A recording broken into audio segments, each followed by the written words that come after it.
Sekarang kita akan bahas mengenai bagaimana cara menyelesaikan suatu masalah pemrograman linear secara aljabar, yaitu yang dikenal dengan suatu metode, yaitu metode simplex ya.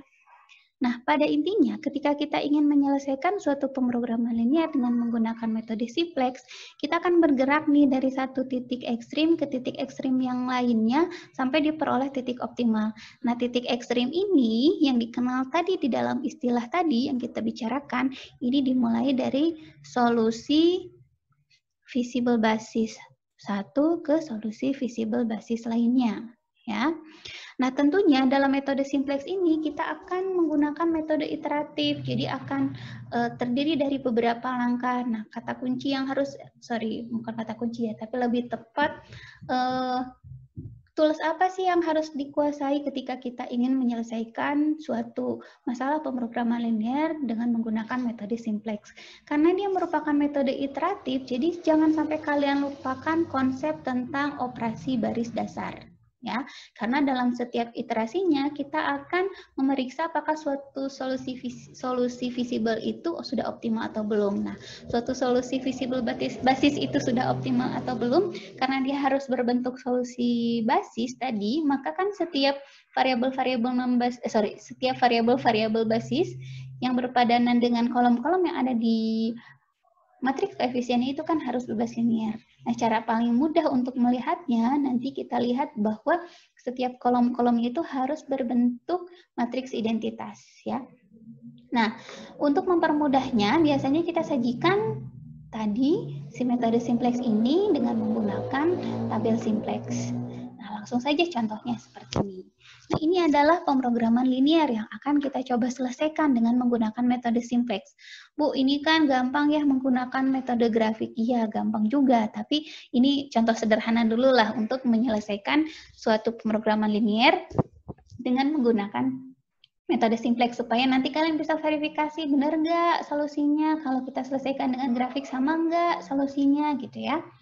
Nah, di sini ini adalah pemrograman linear awal kita ya, yaitu meminimumkan Z sama dengan negatif X1 dikurang 2X2. Oh, berarti kita sudah tahu bahwa di sini sudah standar nih fungsi objektifnya. Tinggal kita standarkan apa nih yang ada yang belum standar.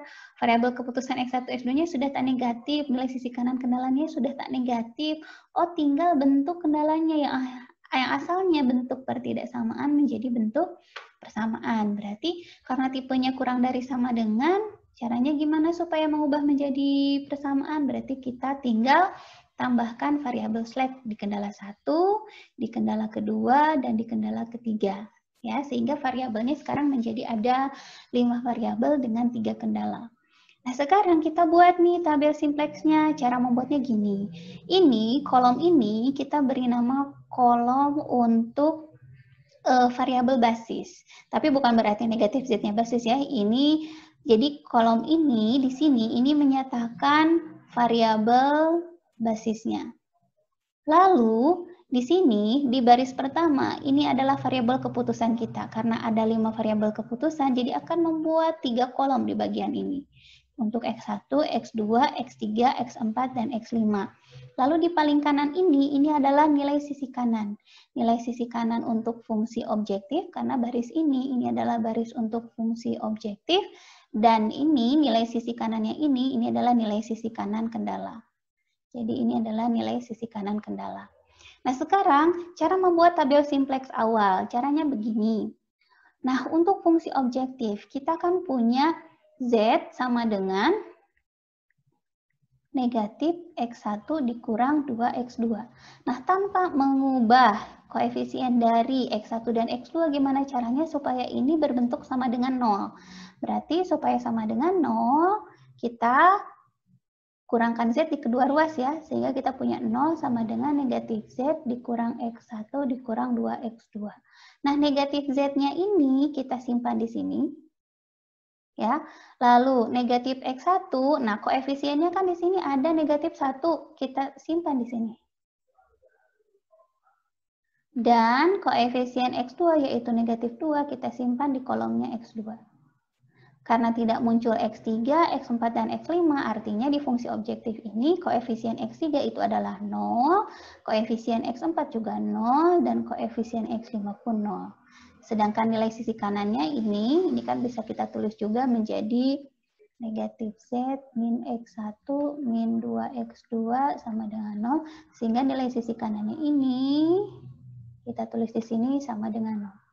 Jadi nilai sisi kanan awalnya adalah 0. Lalu untuk tabel simplex yang penyusun di bagian ini adalah nilai-nilai koefisien, ya, nilai-nilai koefisien yang ada di kendala ke-1. Ini baris ini untuk kendala 1. Lalu baris yang ini untuk kendala 2, dan baris ini untuk kendala ketiga. Oke, di kendala 1 kita lihat nih koefisiennya berapa? Koefisiennya adalah negatif 2 untuk X1, 1 untuk X2, dan 1 untuk X3. Sehingga kita notasikan negatif 2, 1, dan 1 di kolom X3. Karena tidak muncul X4 dan X5, ya kan, di kendala 1, maka koefisiennya adalah 0. Lalu di kendala kedua dengan cara serupa, nih koefisien X1-nya negatif 1, koefisien X2-nya adalah 2, koefisien X4-nya adalah 1. Jadi kita tuliskan di kolom X1-nya dia ada negatif 1, karena koefisien X1-nya adalah negatif 1, di kolom X2-nya adalah 2, karena koefisien X2-nya adalah 2, koefisien X3-nya 0, kenapa 0? Karena tidak muncul X3 ya di kendala kedua. Koefisien X4-nya 1, dan koefisien X5-nya juga 0 karena tidak muncul X5. Oke. Nah, sedangkan di kendala ketiga, koefisiennya apa?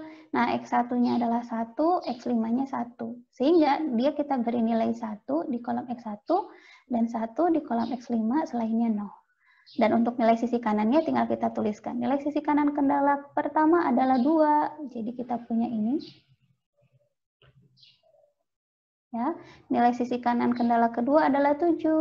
Jadi kita punya ini di sini. Dan nilai sisi kanan kendala ketiga adalah 3. Ya. Nah, ini cara menuliskan tabel simplex yang awal.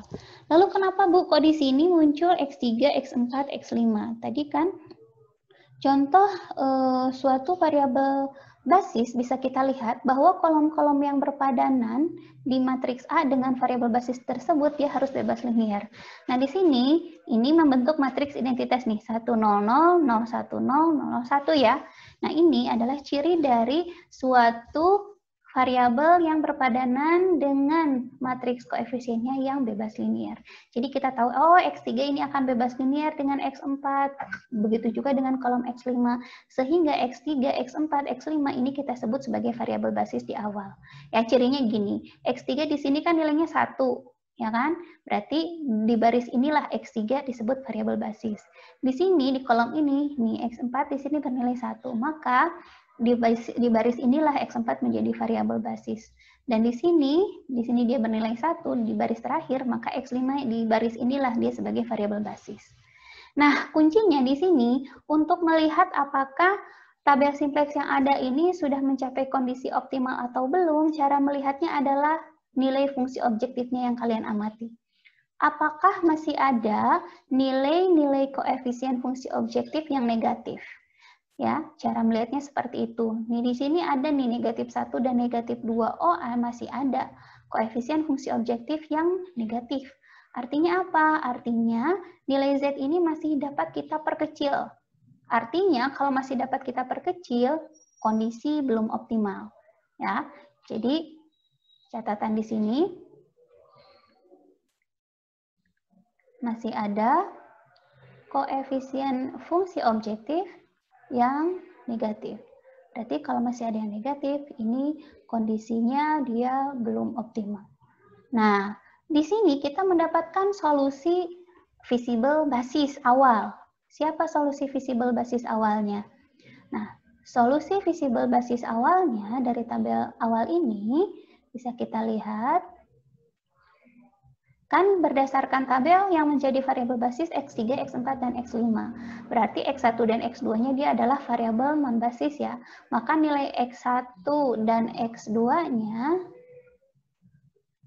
ya, itu sama dengan 0. Ya, X2-nya pun 0 karena dia variabel non basis. Sedangkan variabel basis X3-nya nilainya berapa? Tinggal lihat saja nilai sisi kanan.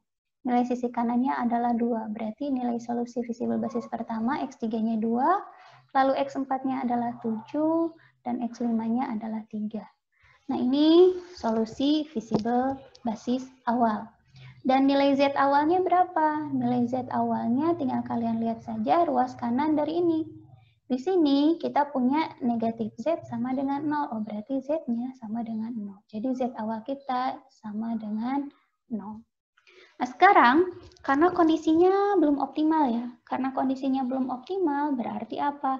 Harus kita lakukan serangkaian operasi baris dasar atau kita lakukan iterasi sehingga diperoleh solusi visible basis optimal. Solusi visible basis optimal cirinya apa? Cirinya yaitu tidak ada lagi koefisien-koefisien di fungsi objektif yang bernilai negatif. Caranya bagaimana untuk mengoptimalkan tabel simplex yang ada? Caranya begini. Kita akan menentukan di mana variabel masuk dan variabel keluar. Cara melihat siapa yang menjadi variabel masuk adalah amati koefisien fungsi objektif yang negatif. Nah, di sini kita punya koefisien fungsi objektif yang negatif itu X1 koefisiennya negatif 1 dan X2 adalah negatif 2. Nah, caranya kita pilih koefisien fungsi objektif yang paling negatif. Dipilih sebagai apa? Dia akan kita pilih sebagai variabel masuk. Apa maksudnya variabel masuk? Jadi dia akan berubah yang dari awalnya variabel non basis menjadi variabel basis. Jadi kita amati dulu nih kolom X2. Berarti nanti X2 pada tabel selanjutnya akan berubah menjadi variabel basis. Menggantikan siapa? Nah, berarti harus ada variabel keluar di antara X3, X4, dan X5. Cara mencari variabel keluarnya, kita amati uji rasio, yaitu dengan menggunakan uji rasio. Uji rasio ini adalah kalian cari rasio antara, rasio antara nilai sisi kanan dengan koefisien kendala, ya, yang tentunya berpadanan dengan variabel masuk,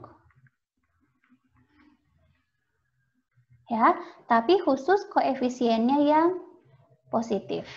Jadi kalau 0 dan negatif tidak kalian cari rasionya. Contohnya ini.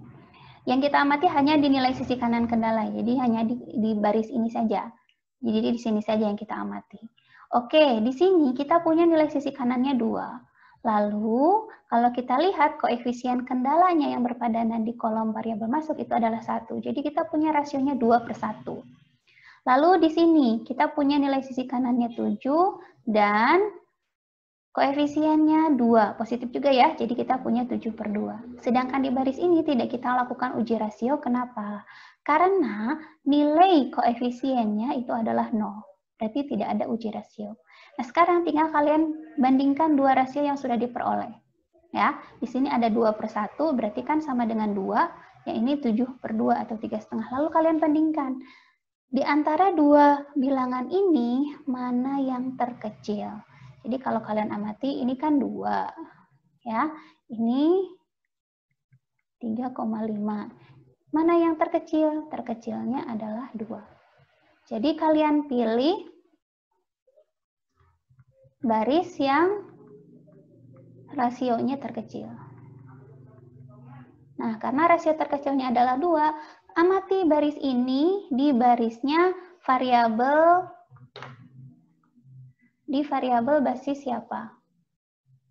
Ya, ternyata di variabel basisnya X3. Nah, jadi sekarang kita akan memasukkan X2 dan mengeluarkan X3. Atau kita sebut X2 variabel masuk dan X3 sebagai variabel keluar. Pertemuan antara variabel masuk dan variabel keluar kan ada di sini. Nih pertemuannya. Ini kita sebut sebagai elemen pivot. Ya.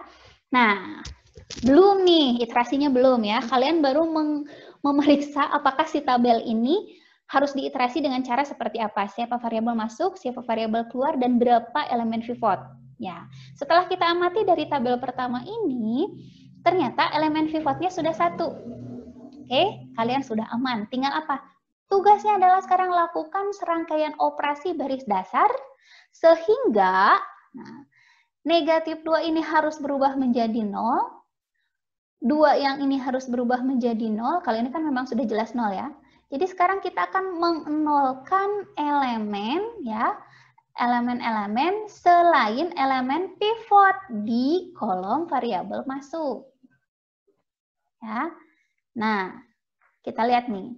Ini tabel yang tadi ya, kita tandai panah ke arah X2 karena X2 sebagai variabel masuk. Kita tandai panah keluar di X3 karena X3 sebagai variabel keluar.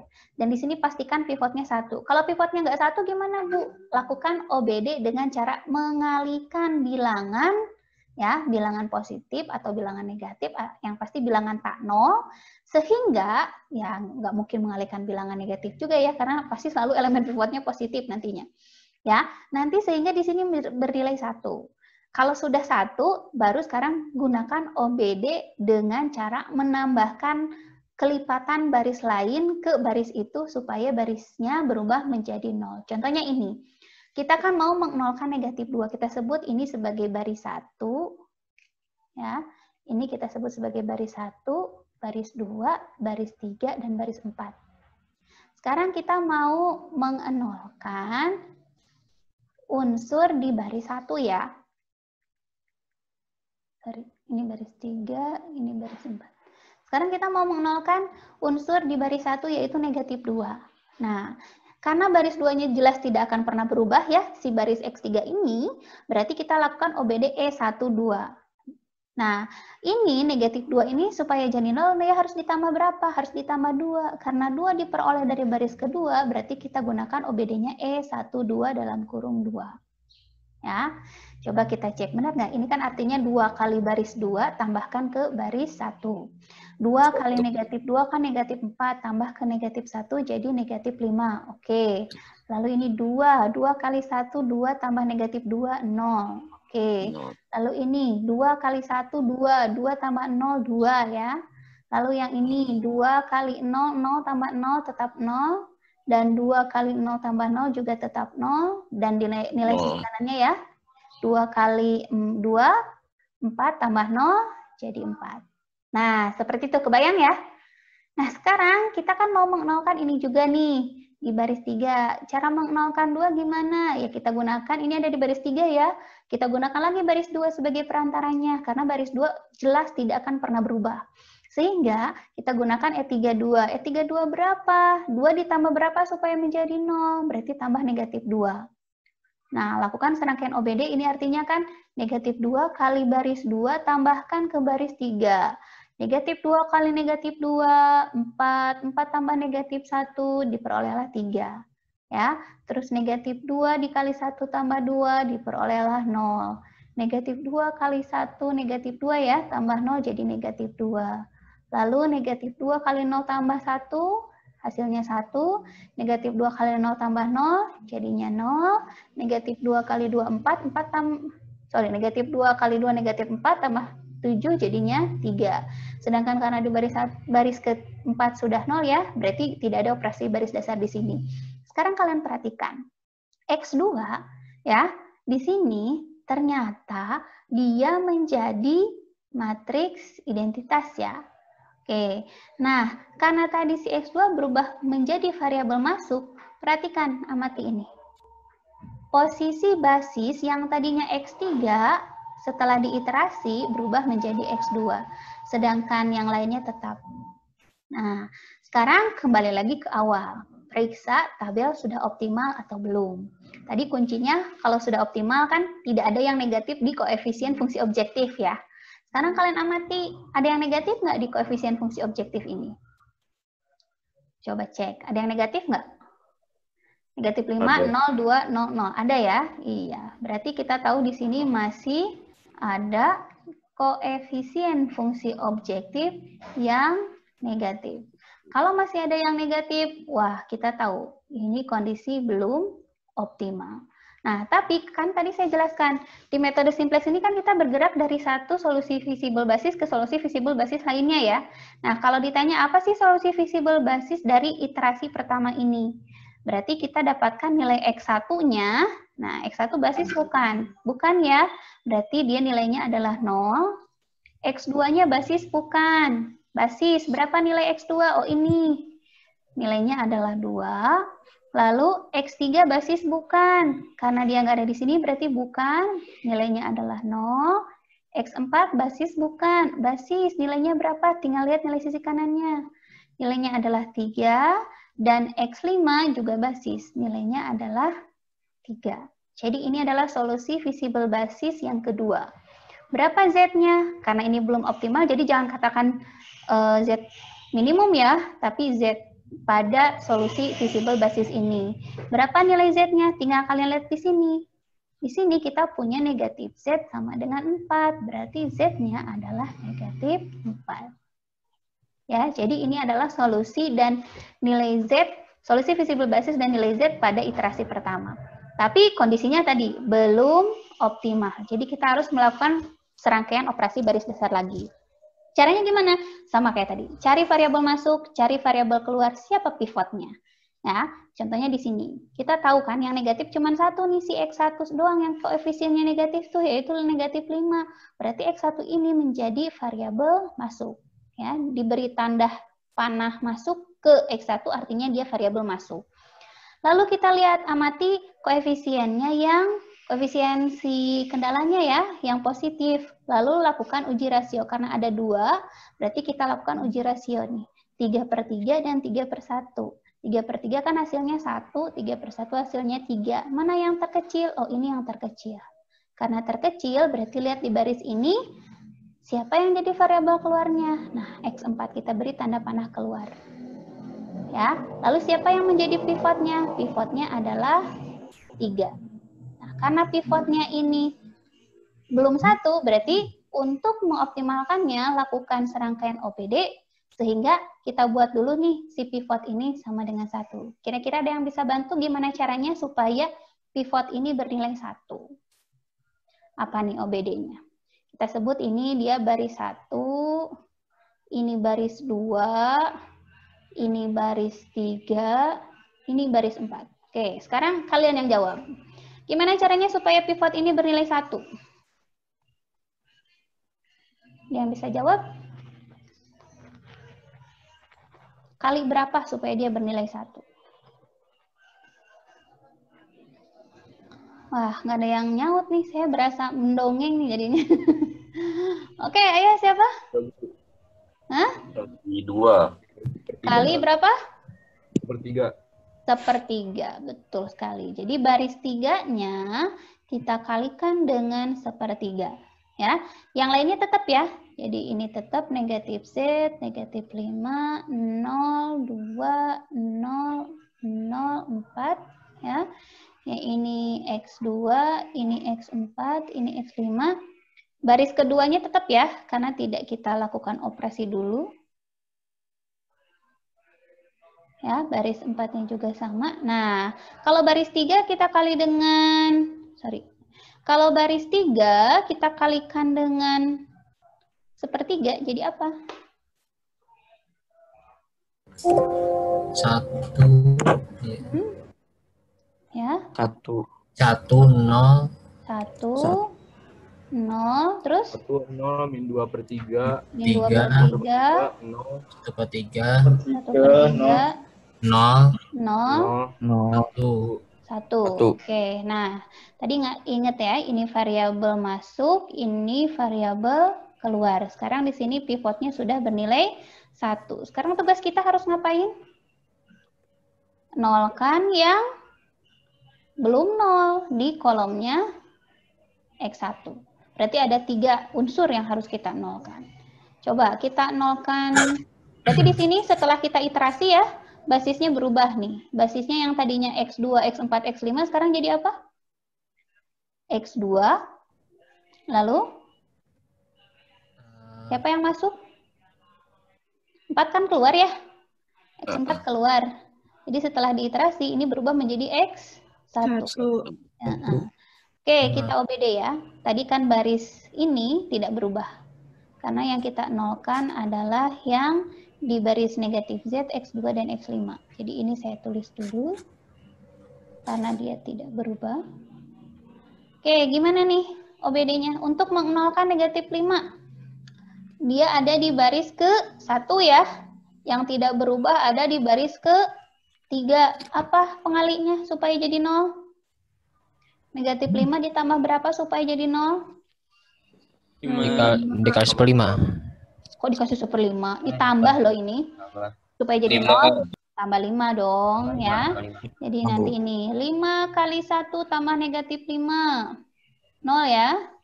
5 kali 0 tambah 0. 0. Oke, 5 kali negatif 2/3 tambah 2. Bingung. Negatif 5 kali negatif 2/3 kan negatif 10/3. Tambahkan 2. 2 itu apa? 2/1. 2 itu 6/3. Kita buat per 3 dong. 4/3. Ya, jadi hasilnya adalah negatif 4/3.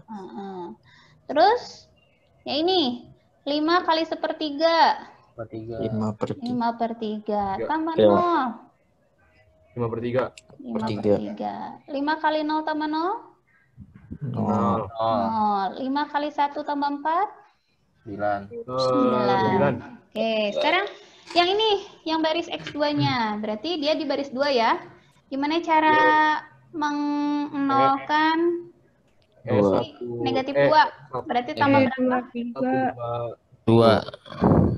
Tambah ya, 2, 3. 1, 2 dikali 2, ditambah 2. Tambah 2. 2, 3, 2 ya. Iya, Bu. Oke, coba kita gunakan operasi baris dasarnya. 2 kali 1 tambah negatif 2. Oke, 0. 2 kali 0 tambah 1. 1. Ya, 2 kali negatif 2/3 tambah 1. 4/3. Min 7/3 ya.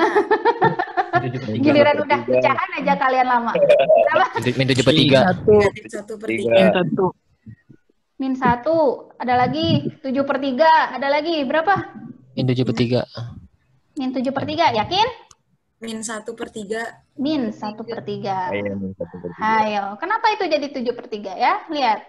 2 kali negatif 2/3 kan negatif 4/3. Ditambah 1. 1 itu adalah 3/3. Jadi negatif 1/3. Yang ini.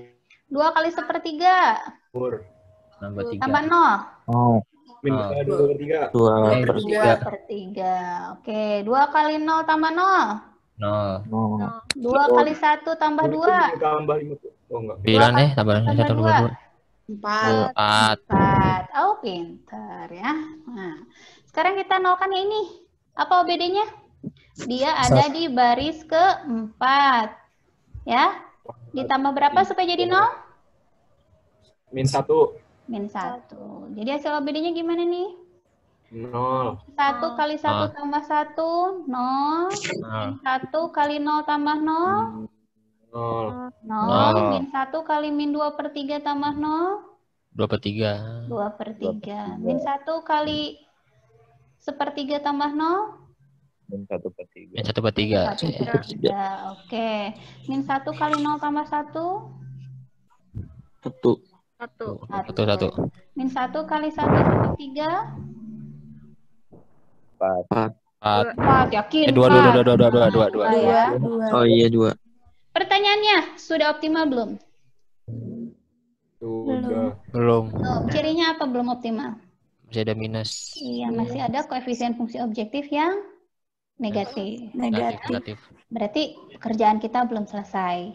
Ya, jadi sekarang coba kita perhatikan ada variabel masuk yaitu X3, kan yang negatifnya cuma X3 ya. Lalu ada variabel keluar nggak? Lihat koefisien kendala yang positif. Cuman ini kan? Ya, itu 2/3. Berarti X5-nya sekarang berubah menjadi variabel keluar. Dan 2/3 ini menjadi elemen pivot. Jadi sekarang kita lakukan lagi iterasi. Nah, sebentar. Nah, kita lakukan lagi nih iterasi nih. Sekarang kita mulai iterasi kedua. Tadi kan kita punya hari ini. Ini ada halaman kosong. Tekan dulu. Halaman kosongnya, sebentar.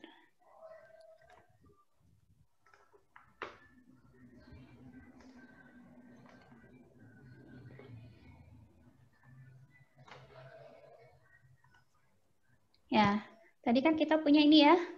Nih. Jadi koefisiennya adalah 0. Ini 0, 0. Lalu tadi negatif 4/3, 4/3, 0. Dengan nilai sisi kanan berapa? 9 ya.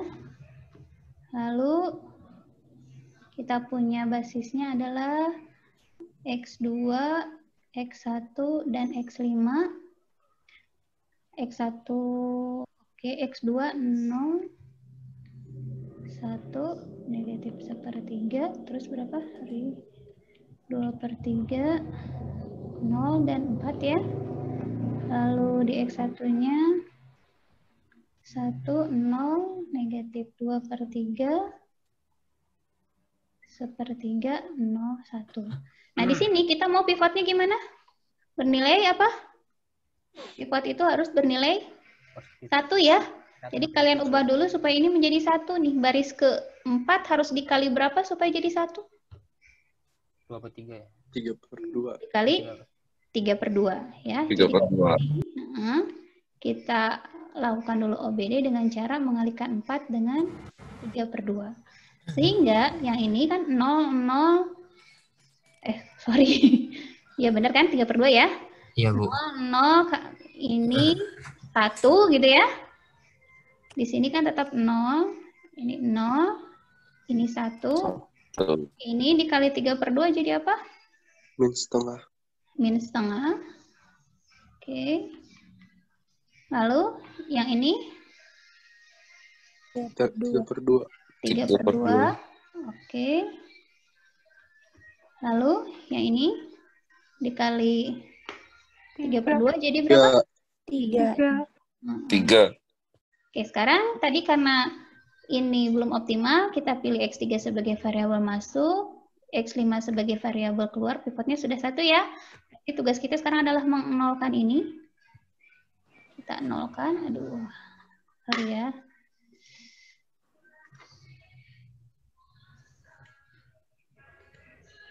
Kita nolkan dengan OBD ya. Tapi di tabel yang baru, jadi ini kita nolkan. Tapi di tabel yang baru, apa yang berubah? Basisnya berubah. Jadi kita punya asalnya X2, X1, X5 menjadi X2, X1, dan X3. Terus yang pivotnya sudah 1, berarti baris ini tidak akan berubah ya. 0, 0, 1, negatif 1/2, 3/2, dan 3. Oke, kenapa tadi ini nggak pakai uji rasio? Coba. Ada yang bisa jawab nggak? Kenapa pada saat kita memilih variabel keluar, kita nggak pakai uji rasio? Karena nggak ada yang positif. Ya, karena koefisien yang positifnya hanya ada 1 ya. Oke, kita nolkan negatif 4/3. Berarti OBD-nya apa? Kasih ketiga ya. Jadi gimana? Untuk menolkan negatif 4/3, OBD-nya adalah 1, 4, supaya jadi 0 tambah berapa? Minus 4/3. 4/3. Jadi ini 0 kali 4/3 tambah 0, 0. Ini juga sama, 0. Tinggal ini 4/3 dikurang 4/3, 0. 4/3 dikali min setengah berapa? 1. 4/3 dikali min setengah berarti kan min 2/3 ya. Min 2/3 kita tambahkan dengan 5/3 berarti 3/3 atau sama dengan 1. Lalu ini 4/3 kali 3/2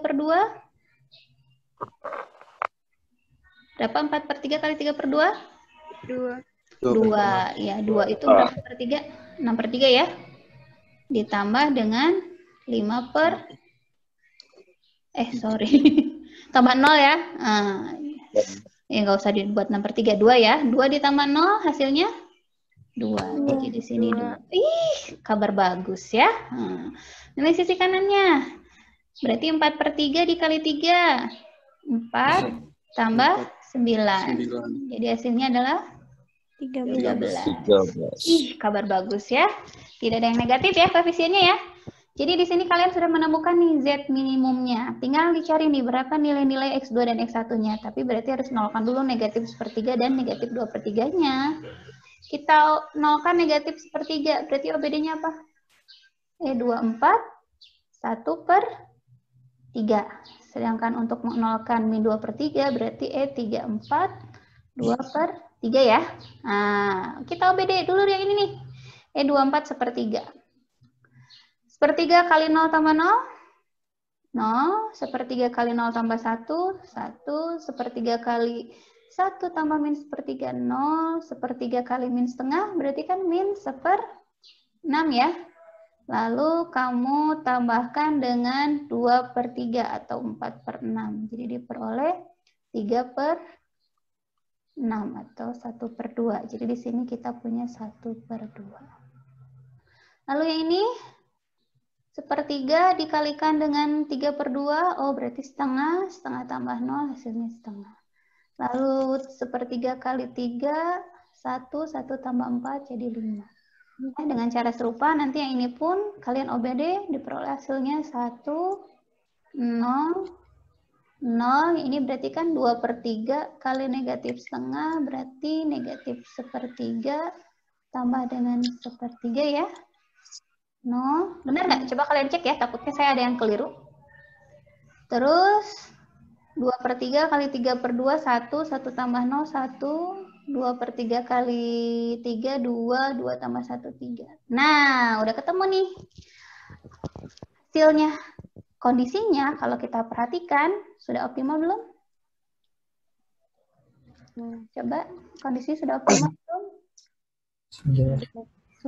Kalau sudah optimal, apa yang bisa kalian simpulkan? Kalau sudah optimal, berarti di sini kita punya solusi visible basis optimalnya. Ya. Apa solusi visible basis optimalnya? X1-nya berapa? Ada yang bisa jawab X1-nya? Hah? Lihat, X1 basis bukan? Basis. Tinggal lihat di baris X1 nilai sisi kanannya berapa? 3. Iya. X2 basis bukan? Iya. Berapa nilainya? 5. X3 basis bukan? Iya. Iya, nilainya 3. X4 basis bukan? Bukan. Nilainya apa? 0. X5? 0. Nah, ini solusi visible basis optimalnya. Berapa Z minimumnya? Min 13. Iya, negatif 13. Karena ini kan artinya negatif Z sama dengan 13 ya. Berarti Z-nya adalah negatif. Min 13 negatif. Ya, sampai sini gimana? Paham ya? Jadi, pada saat kita menyelesaikan suatu pemrograman linear dengan menggunakan metode simplex, kalian harus pertama tuliskan dulu pemrograman linearnya ke dalam bentuk standar. Ya. Jadi, langkah-langkahnya kalau kita ingin menggunakan metode simplex, ya, pertama nyatakan dulu ke dalam bentuk PL standar ya. Nah, kalau sudah bentuknya standar, di sini kita buat tabel simplex awal. Ya, di tabel simplex awal biasanya variabel slack ini akan dipilih sebagai variabel basis. Oke, nah lalu kita periksa apakah sudah optimal atau belum. Kalau sudah optimal, cirinya apa? Ciri optimal itu tidak ada koefisien dari fungsi objektif yang negatif. Ya, kalau seandainya masih ada yang negatif, ya, jadi jika belum optimal, aduh, ada yang belum mandi nih ya. Ini masih belum mandi ya. Ya, kalian cari variabel masuk. Siapa variabel masuk? Siapa variabel masuk? Yaitu variabel yang koefisien FO-nya paling Negatif. nanti kita cari, setelah itu kita cari variabel keluar ya. Siapa itu variabel keluar? Yaitu variabel basis yang NSK-nya paling kecil. Aduh, koneksi internetnya terganggu nih. Tulisannya jelek banget sih. Yang ini paling kecil ya dibacanya ya. Oke, nah nanti lakukan iterasi dengan cara apa? Dengan cara nolkan di kolom variabel masuk selain elemen pivotnya ya. Jadi di 5 tuh kan kenapa ya? Jadi yang kelima kita nolkan intinya ya. Nolkan selain elemen pivot. Baru setelah itu kita lihat balik lagi ke langkah ketiga. Ya, itu tahapan-tahapan dalam metode simplex. Nah, bagaimana? Ada yang ingin ditanyakan dulu tidak? Udah selesai nih.